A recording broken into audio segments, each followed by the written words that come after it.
Well, hello everybody. It is Tuesday, April 2nd, 2024. It is 6:25 p.m. I came on here because I said that I would tell my journey, the good, the bad, and the ugly. And right now it's kind of ugly. But there's also joy in it in the same time. Personally, something joyful is going on in my life that can hopefully help me financially. And so I'm working on that aspect. But I got some news today on one of my grandkids. And I'm not going to go into details or anything like that. But it's really, really hard as a mother to watch your children in pain. And there isn't anything that you can do about it. You guide, you help, you give advice, you're there emotionally for them, you do everything that you can. But there comes a time when they have to, I guess, hit their own rock bottom. And that's so heart-wrenching to watch as a parent. But if you're going to trust in God and you're going to trust in the process and you're going to trust that everything that's what's going on right now, God's got his hands on it, regardless of what it looks like. And so I came down to the lake. I don't know if I could show you. I'm here at the lake right now. One of my spots that I like to hang out at. And I just kind of sat here and I said, okay, God, all right. I understand kind of why it's happening. But I'm angry. And I don't exactly know who I'm angry at. I don't know if I'm angry with the laws, if I'm angry with the child, or if I'm angry with it all. I don't know yet. I can tell you that I don't have all the puzzle pieces. I can tell you that I only know what I've heard, what I've seen. I can't even say what I've seen because I haven't seen anything. I live in a different state. But only what I've heard. I've heard a couple versions now.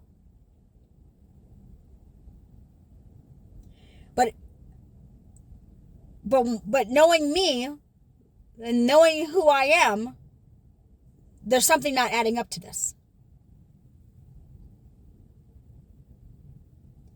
And so I'm living in a little bit of confusion. And I'm asking God for some clarity because I there's something in this that's missing. And I don't quite know what it is yet.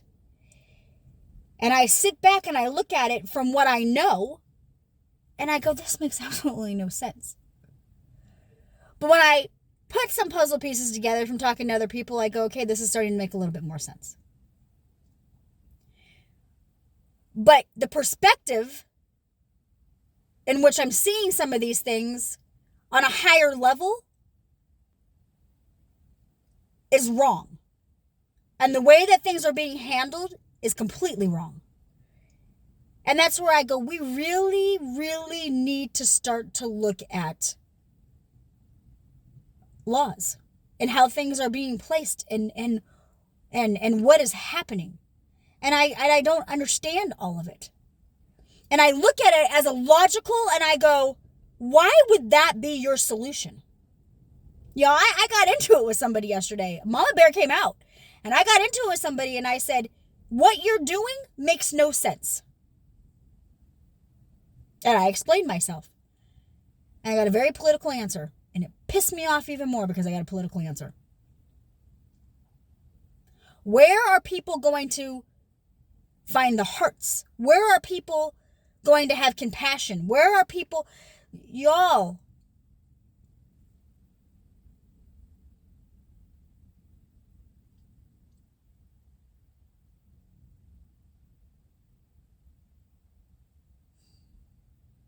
I'm hurting.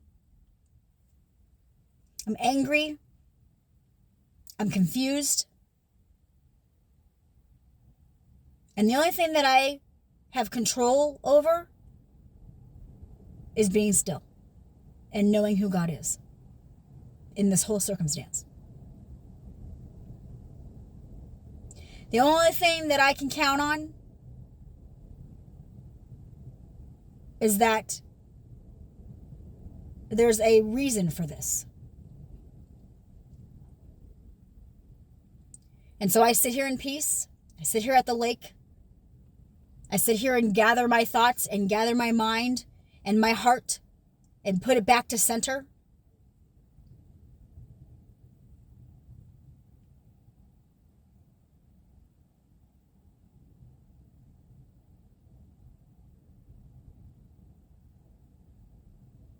You know, you all don't know my testimony. You don't know my whole story.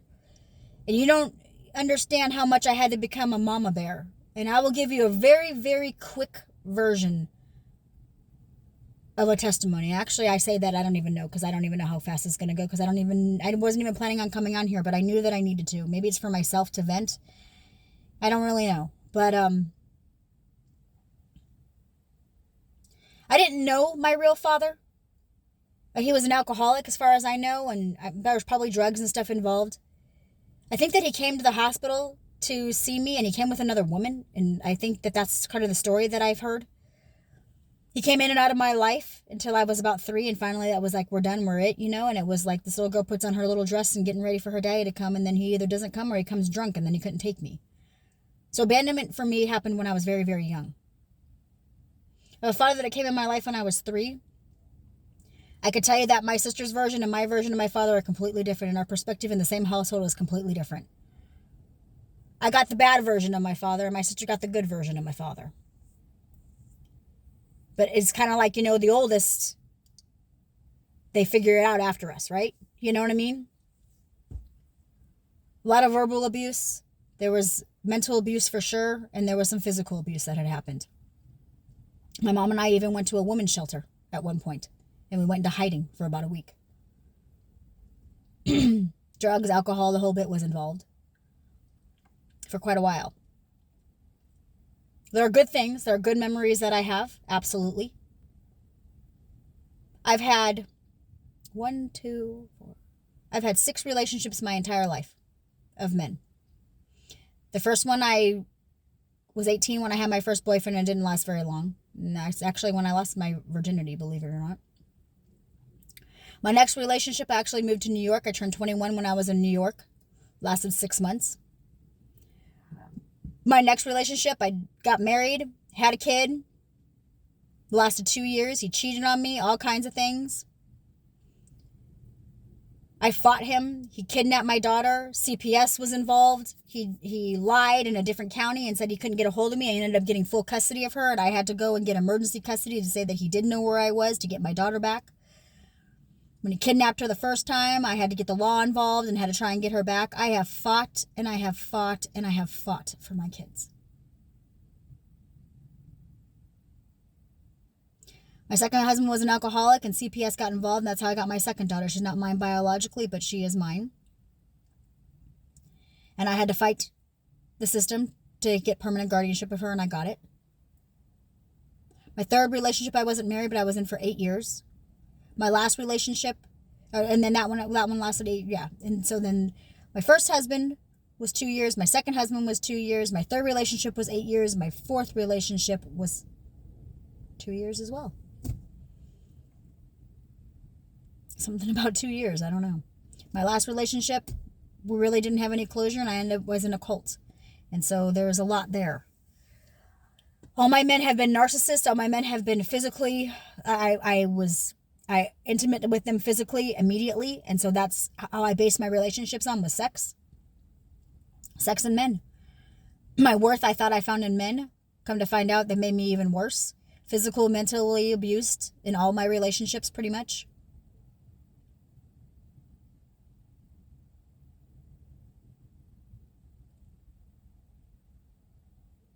I've done a lot of jobs. In fact, my first husband ended up on America's Most Wanted. No joke.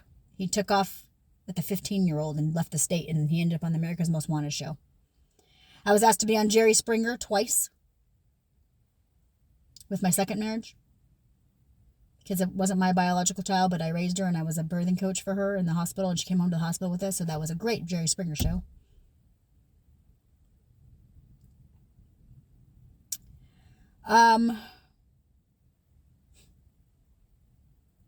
Lived in my car for a second.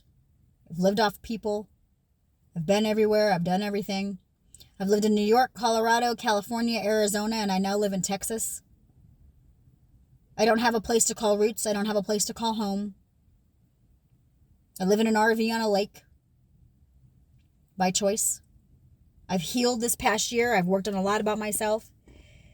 I've tried to break the generational curses off my kids, and I have to sit here and I have to take some responsibility for the example that my kids had. And now I have to watch one of my kids suffer from those consequences. And I take responsibility, but I'm not going to hold on to that because they made a choice. And, you made your bed and you lied in it. And so you made a choice.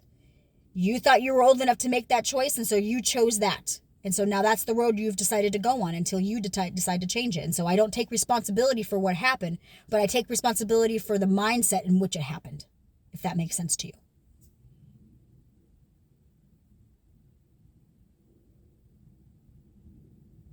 If you can change something right now, today, that can make a difference, do it.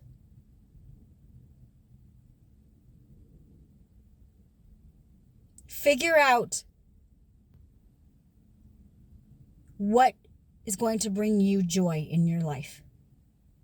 And pray it in, manifest it, make it happen. The only thing that you control is yourself. The only thing that you can change is yourself. The only choices you are making are for you. Now, you may have a spouse now. You may have kids. You have a family. So obviously it isn't just you that you're thinking about, right? But until you change something in yourself, how is everybody else around you going to change with you?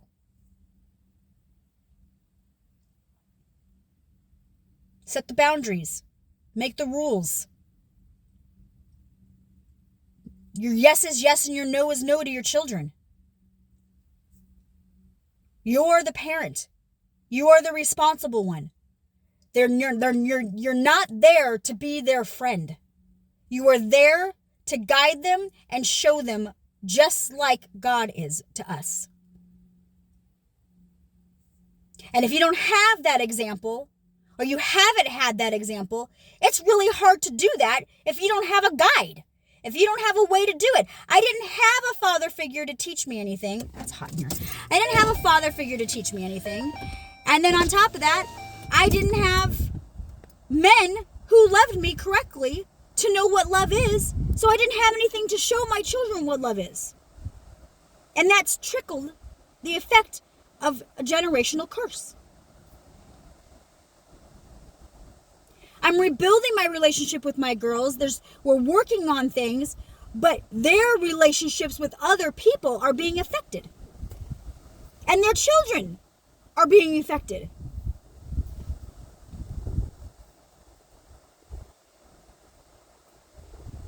So I come to you as humbly as I know how. Number one, I'm asking you to pray.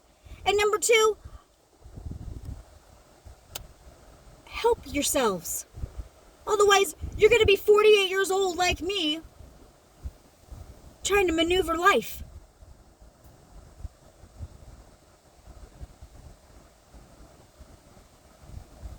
I'm good. I'm working on things. I'm doing what I need to do. I am spending time with God. I spend a lot of alone time. I'm very small in my circle. I have a really hard time letting people in. I'm working on that. I'm discerning on who I can trust and who I can let in and who I shouldn't let in. And I'm not putting up with the BS, and I'm not doing all of this. I'm not gonna do this to myself. So don't do this to yourself, okay? That's what I'm trying to tell you. Hold tight to your belief. Hold tight to your faith. Hold tight to who God says you are. Don't let people raise your kids and tell you things and don't. Just don't. Don't live for other people's approval. Because you're going to disappoint somebody somewhere. So what does it freaking matter? Do what you want. Do what God tells you to do. Do what's right. morally right. Do what's in your heart and in your Holy Spirit and in your gut and your instinct and what tells you. And when you have peace and when you know what is right and you go, damn, that was the best decision I ever made.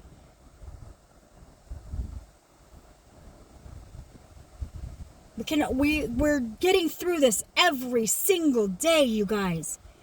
And there are days that we're trekking and we're flowing and we're going, and you guys have seen it in my videos. And then there's days where I have a hiccup. And then there's days when there's a big old tree that stopped that river, and I've got to figure out how to go around this tree or climb over the tree or go under the water and go around and come back up on the other side of this tree because it's in my way and I can't flow.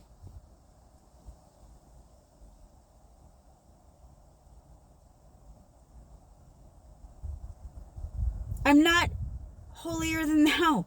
I'm not any different than anybody else. I'm trekking through life just like everybody else is.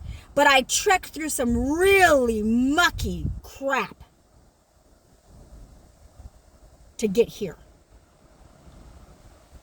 I don't know what that looks like for you. I don't know where you're at in your journey. I don't know. I don't know, and I don't really need to know. I just need to tell you that no matter what, you've got to keep going. And no matter what, you're going to have to figure this out and you're going to have to get through it. If you are suffering from an addiction, find somebody to help pull you out.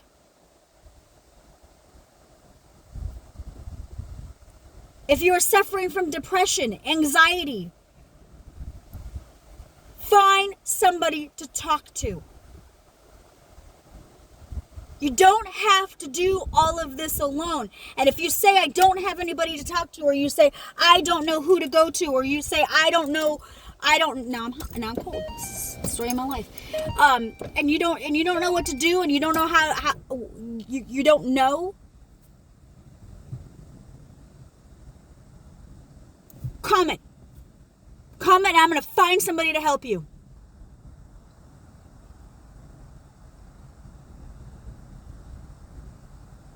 Cry out. Go on your Facebook and say, hey, I need some help. Put it out there. Or go to somebody that you didn't trust or you didn't know if you could trust, or you're too ashamed. Maybe you're ashamed and you don't want to go and ask anybody for help. Whew, that's a tough one.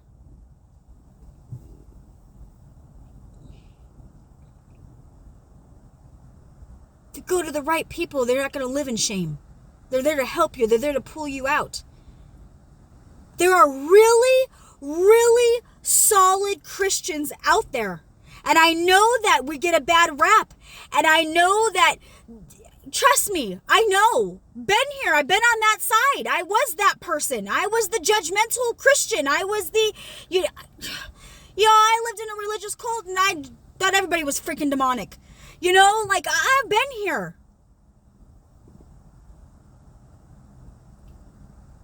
Walk into a church and fall on your knees and go, somebody freaking help me.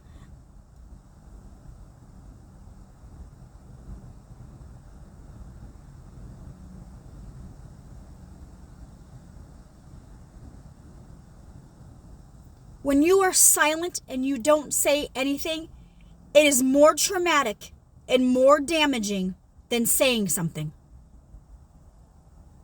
Whether that's relationships, whether that's your addictions, your help, your what, it doesn't matter.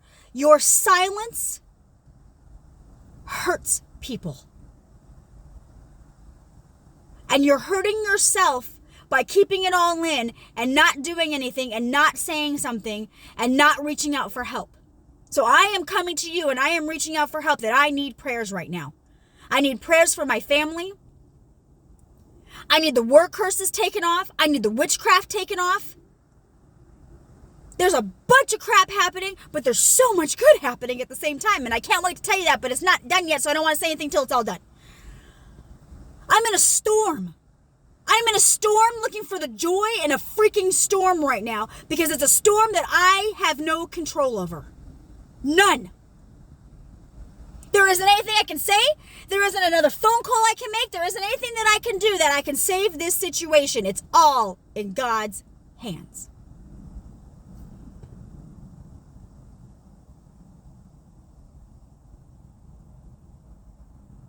I know it's Tuesday,